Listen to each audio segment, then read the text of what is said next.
Bonjour et bienvenue sur la chaîne de Maître Phare Tarot.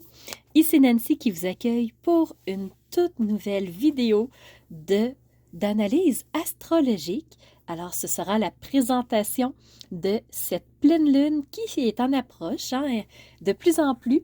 Alors, au moment où je tourne la vidéo, il nous reste environ une semaine avant qu'elle arrive au-dessus de notre tête. Alors, cette pleine lune aura lieu le 25 janvier 2024 à 12h54 heure de Québec. Alors, si vous êtes sur le fuseau horaire français, on se rajoute 6 heures supplémentaires et il sera 18h54. Alors, cette pleine lune, alors c'est toujours une opposition entre le soleil et la lune, normale, pour que le soleil puisse éclairer complètement la lune, qu'elle puisse se présenter sous toutes ses rondeurs. Alors, le soleil est nouvellement passé dans le signe du Verseau. Il est à 5 degrés 15 minutes dans le signe du Verseau. Alors, on est dans le premier décan et la lune fait face au Verseau.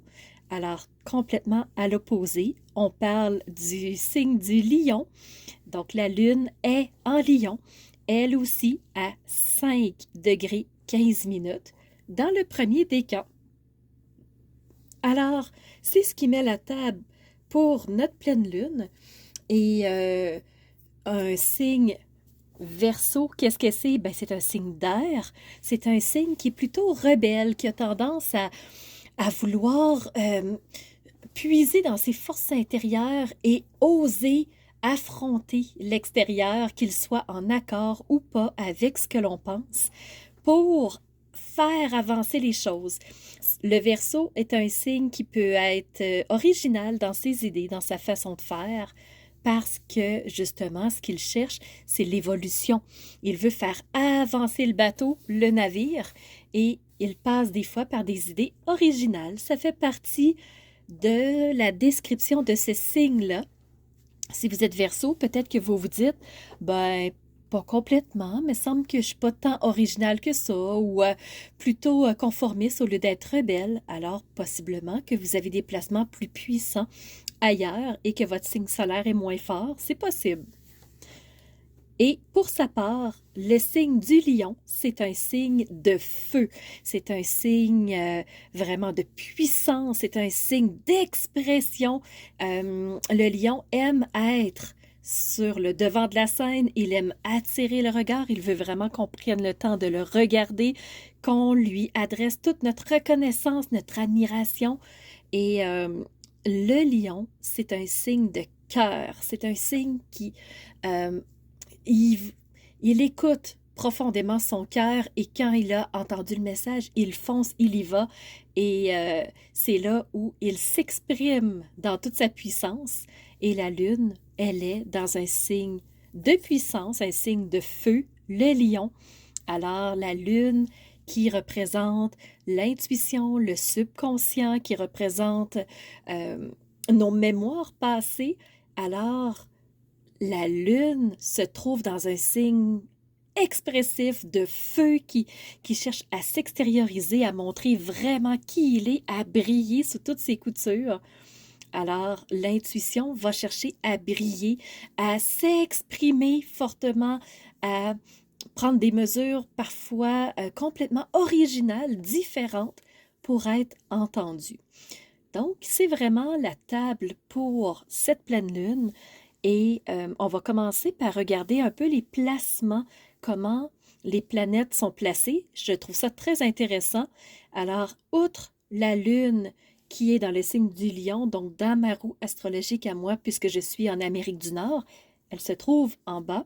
Elle est seule avec la Lune noire moyenne, qui est dans le signe du Verseau, et le nœud lunaire sud, qui est un point fictif. Les planètes, à part la Lune, se retrouvent toutes en haut de la roue astrologique. Donc, elles sont très proches.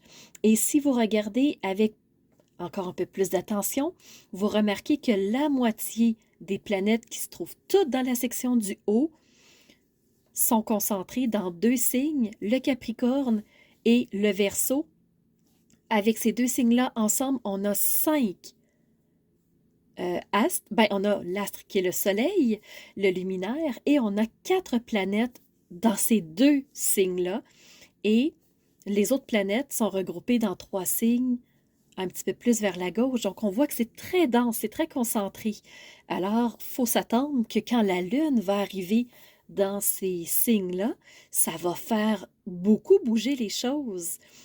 Alors, ça, c'est pour un regard rapide sur les planètes. Maintenant, je vais regarder avec vous les conjonctions. J'aime voir qui fait équipe avec qui dans chaque lunaison parce que ça apporte des couleurs à notre lunaison en approche. Et pour cette pleine lune, on a 3 conjonctions. Alors, commençons par la première qui touche le Soleil, puisqu'on parle de la pleine lune. Alors, le Soleil fait conjonction avec Pluton, qui est nouvellement entré dans le signe du Verseau. Alors, Pluton a fait sa grande entrée le 20 janvier. Vous en avez entendu parler sur les réseaux sociaux, sur YouTube, à la radio, dans les journaux. C'est vraiment quelque chose d'historique que Pluton change et il fera beaucoup de vagues. Alors, c'est pour ça qu'on en parle énormément. La conjonction Soleil-Pluton, qu'est-ce que ça fait quand on met les deux ensemble? Ben, le Soleil, c'est l'expression de soi. C'est notre identité, qui nous sommes et comment on reflète notre identité vers l'extérieur pour que les autres nous entendent, que les autres nous perçoivent, que les autres voient qui nous sommes. Et le Soleil fait conjonction à ce Pluton qui est à 0 degré 9 minutes, donc tout nouvellement rentré. Et Pluton, c'est la planète de la régénération. Alors, prendre du temps pour se reposer, pour refaire le plein d'énergie. Donc, Pluton, c'est la régénération, le repos avant de replonger dans l'action. Pluton, c'est aussi le grand destructeur, c'est celui qui va déconstruire d'anciennes constructions, d'anciennes habitudes, quelque chose qui est très instable, qui est fragile, qui est désuet. Donc, Pluton va détruire ça dans l'intention de reconstruire à nouveau. Alors, c'est ce qui fait que cette planète-là est parfois instable, déstabilisante, intense, parce que justement, si on n'a pas fait du ménage là où on aurait dû, là où on aurait pu, Pluton va passer la balayeuse, va passer le balai, va défaire les murs de briques qui tiennent presque plus, qui pourraient nous tomber dessus. Alors, Pluton va s'en occuper et ça nous déstabilise, ça nous sort de notre zone de confort, ça nous... souvent, on peut même être jusqu'en perte de repère, donc c'est pas toujours facile. Et là, on a Pluton qui vient faire conjonction avec le Soleil qui est l'expression de soi dans un signe d'air, un signe qui peut être rebelle, qui peut être confrontant, qui peut décider d'aller au front parce que qu'est-ce qu'il veut? Il veut être entendu. Il veut que les choses bougent. Il veut que les choses s'améliorent. Alors, c'est là où on a notre première conjonction. La deuxième conjonction a lieu dans le signe juste à côté, le signe du Capricorne. C'est un signe de terre.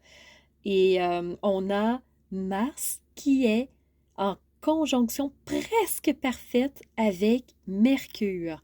Alors, Mars, planète de l'action, de l'avancement, des agissements, on veut que les choses soient en mouvement. Et dans cette conjonction-là, ben, on a Mercure, qui est la planète de la communication, des échanges, de la curiosité intellectuelle, la vivacité intellectuelle, l'intérêt pour les cultures, l'intérêt pour en apprendre sur l'autre.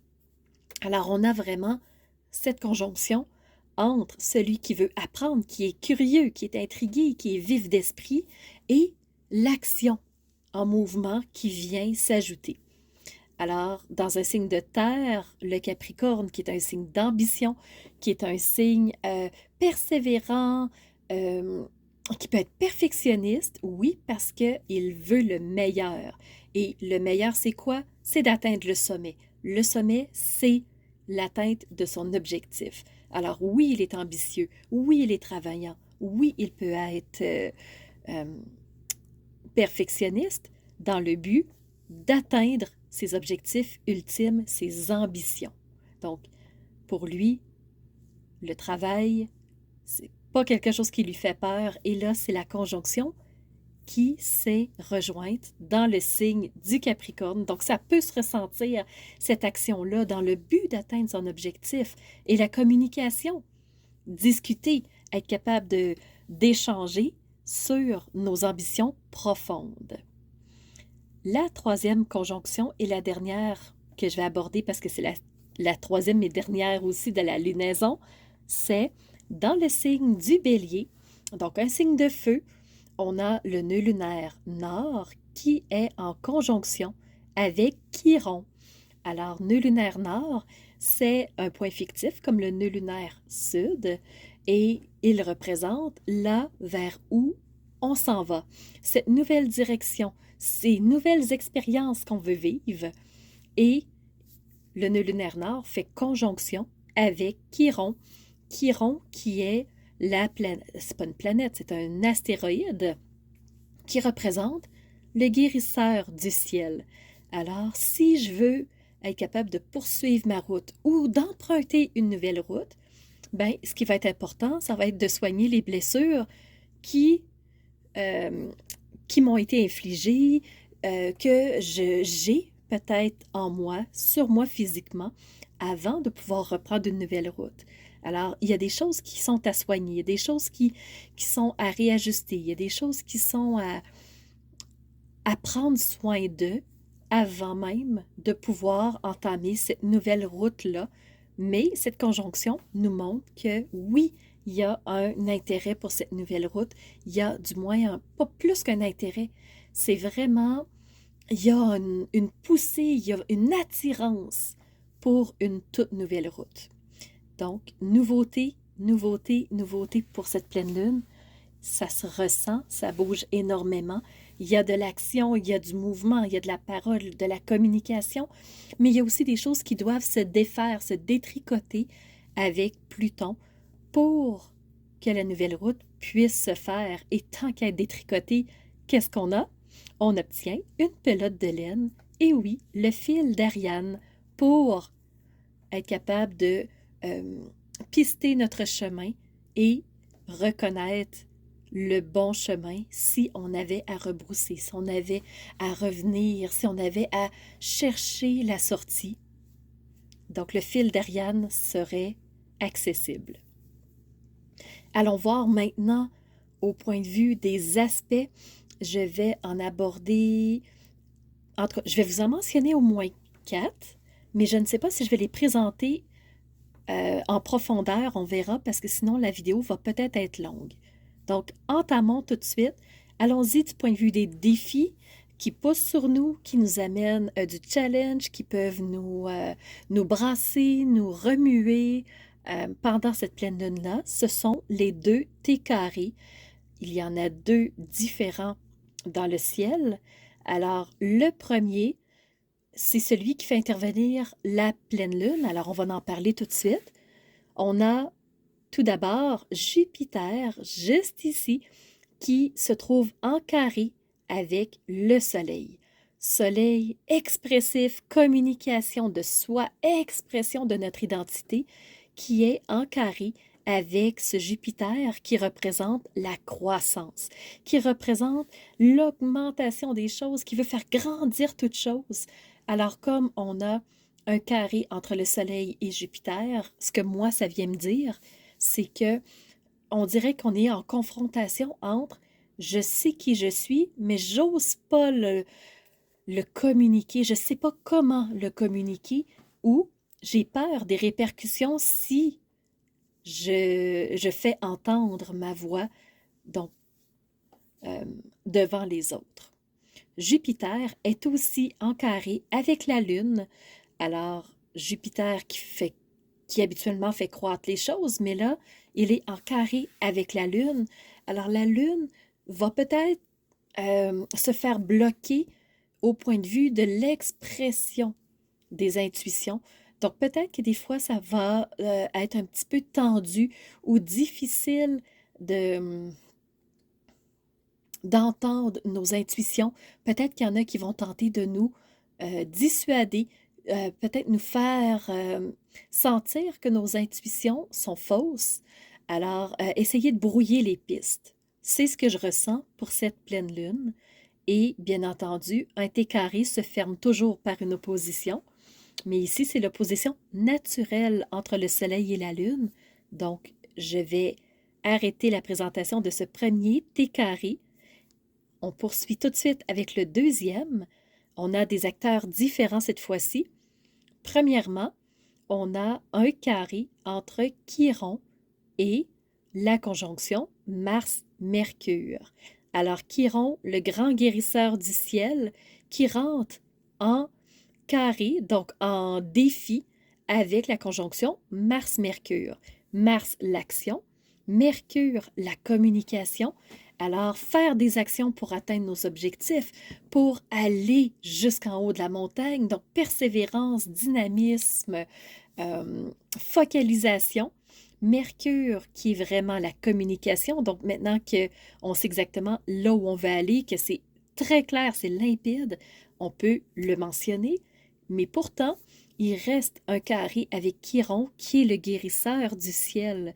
Chiron, qui est celui qui nous aide à dépasser des situations douloureuses. Donc, on voit que c'est très mouvementé, ça bouge beaucoup. On est bousculé, challengé. C'est pas terminé encore, ces fortes énergies-là. Alors, on a des challenges pour ça.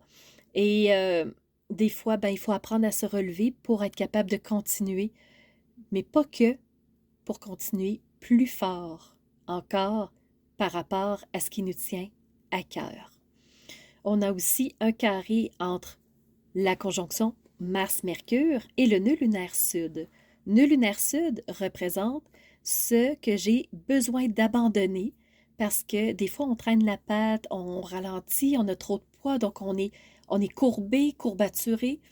Et le nœud lunaire sud, c'est ce que j'ai besoin d'abandonner pour que ma route soit plus légère, plus facile.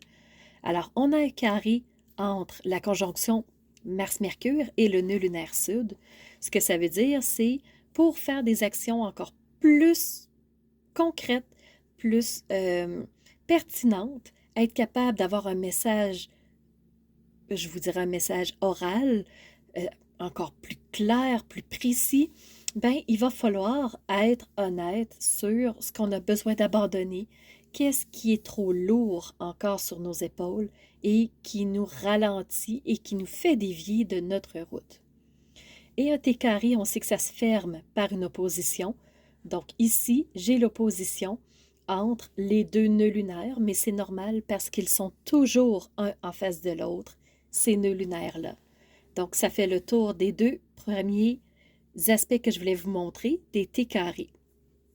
Le troisième aspect s'appelle un iode ou encore le doigt de Dieu. Un iode se compose de deux quinconces et est fermé à la base par un sextile. Alors, le iode fait intervenir trois acteurs. Premièrement, on a un quinconce entre la Lune et Saturne. Alors, Saturne, qui est le grand penseur du ciel, c'est la réflexion qui rentre en jeu ici dans cet aspect-là. Et Saturne, ben c'est ça, c'est le grand penseur, c'est celui qui nous fait voir toute la situation dans son ensemble, qui nous enlève les œillères de chaque côté des yeux pour vraiment voir le territoire. C'est un peu comme l'aigle qui est en pas en plongée, mais qui est tellement haut dans les airs qu'il voit tout le territoire. Et un quinconce, ce qu'il faut dire, c'est que c'est un aspect qui est incertain. On ne sait pas si le quinconce va être positif ou négatif. Alors, ce quinconce-là, entre Saturne et la Lune, ben, c'est la pensée, la réflexion qui est reliée aux intuitions. Alors, c'est comme deux mondes complètement différents, la pensée qui est très mentale et l'intuition qui est beaucoup plus impalpable. C'est vraiment côté, on dirait le grand tout, l'univers, Dieu, appelons comme on veut. Et en plus qu'on parle de la figure astrologique qui s'appelle le doigt de Dieu, quand même. Alors, on a vraiment une opposition entre les deux. Et là, ben, il va y avoir des choix à faire. Est-ce qu'on va s'appuyer sur la réflexion ou on va donner plus de place à notre intuition? Alors là, ici, ça va jouer énormément dans cet aspect-là. La Lune est aussi en quinconce avec Vénus.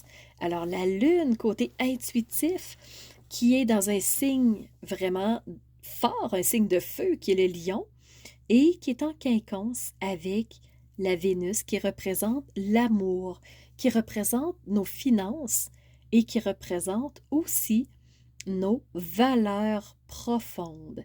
Alors, est-ce que nos valeurs vont venir s'appuyer sur notre intuition? Est-ce que les deux vont être en cohérence? Est-ce que les deux vont avoir le même langage? Ou au contraire, les deux vont se tirailler et avoir envie de partir chacune de leur côté et tirer la couverture? Alors, reste à voir, pour chacun d'entre nous, pendant cette pleine lune, comment va se jouer le quinconce entre la Lune et Vénus. Et quand j'ai regardé le ciel, la phrase qui a vraiment monté en moi, c'est une lune qui a du cœur. Alors, est-ce que la lune, dans cet aspect-là, va avoir du cœur ou va se fier uniquement sur sa logique pour prendre des décisions? Et pour fermer un doigt de Dieu, c'est toujours un sextile entre, ben, c'est toujours un sextile.